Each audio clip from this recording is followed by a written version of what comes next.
옛날 어느 왕국에 사람들에게 사랑받는 공주가 있었다. 그녀는 어릴 때부터 궁 안의 정원을 좋아했다. 꽃이 피고 바람이 불면 나뭇잎이 속삭이는 그곳에서 공주는 늘 시간을 보냈다. 그리고 그 정원에는 항상 한 소년이 있었다. 백작의 아들이었다. 둘은 자주 마주쳤다. 처음에는 어색한 인사뿐이었지만 어느 날부터는 함께 정원을 걷기 시작했다.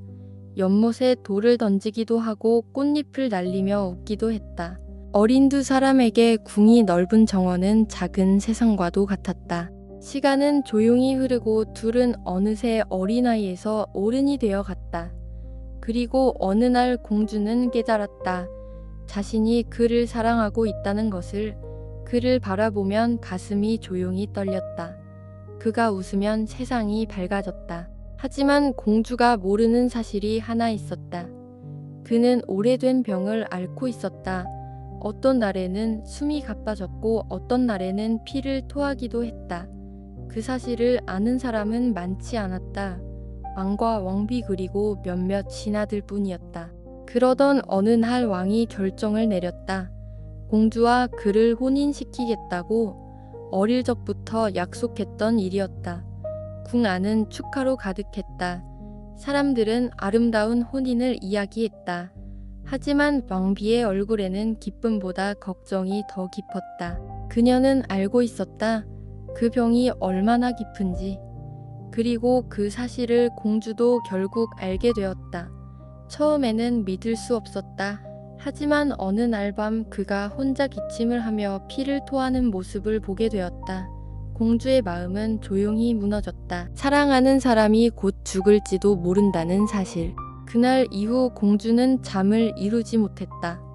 그리고 결국 하나의 전설을 떠올렸다. 왕국의 가장 깊은 숲에는 모든 병을 고칠 수 있는 용이 산다는 이야기였다. 어느 날 밤 공주는 아무에게도 말하지 않고 혼자 숲으로 향했다. 숲은 깊고 어두웠다. 달빛만이 길을 비추고 있었다. 그리고 마침내 공주는 용을 만났다. 거대한 눈을 가진 용은 조용히 공주를 내려다보았다. 왜 왔느냐? 공주는 떨리는 목소리로 말했다. 사랑하는 사람을 살리고 싶습니다. 용은 잠시 침묵했다. 그리고 말했다. 방법은 있다. 공주의 눈이 흔들렸다. 정말인가요?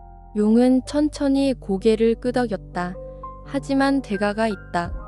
숲의 공기가 조용히 멈춘 듯했다. 그의 병을 내가 대신 알아야 한다. 공주는 아무 말도 하지 않았다. 용의 말은 거기서 끝이 아니었다. 그리고 그는 더 이상 너를 사랑하지 않게 된다. 공주의 눈이 크게 흔들렸다. 그래도 하겠느냐? 오랜 침묵이 흐른 뒤 공주는 조용히 말했다. 그가 살 수 있다면 저는 괜찮습니다. 용은 잠시 공주를 바라보다가 고개를 끄덕였다. 내 선택을 존중하겠다. 그날 밤 마법이 이루어졌다. 그리고 다음 날 그의 병은 사라졌다. 숨이 편해졌고 피를 토하지도 않았다. 사람들은 기적이라고 말했다. 하지만 이상하게도 그의 마음은 변해 있었다. 그는 공주를 점점 멀리하기 시작했다. 이유를 자신도 알 수 없었다. 그저 마음이 멀어졌다. 그리고 그 병은 공주에게 찾아왔다. 숨이 가빠지고 몸이 약해졌다. 가끔은 피를 토하기도 했다. 하지만 공주는 아무에게도 말하지 않았다. 그저 조용히 그를 바라볼 뿐이었다. 세월은 흘렀다. 그리고 어느 겨울 공주는 조용히 세상을 떠났다. 궁 안에는 슬픔이 가득했다. 하지만 그는 그 이유를 몰랐다. 공주가 죽은 뒤 왕비는 하나의 기록을 발견했다. 숲으로 향했던 밤 공주가 남긴 기록이었다. 그리고 그 기록은 그에게 전해졌다. 그는 그 글을 읽었다. 그리고 그 순간 세상이 무너졌다. 자신의 병이 어떻게 사라졌는지, 누가 대신 알았는지, 그는 처음으로 울었다. 오랫동안 울었다. 그리고 그 이후 그는 평생 다른 사랑을 하지 않았다. 사람들은 말한다. 어떤 사랑은 함께 살아가는 것이 아니라 누군가를 살게 하는 것이라고. 그리고 그 왕국에는 이런 이야기가 전해진다. 숲속의 용은 사람의 마음을 시험한다고.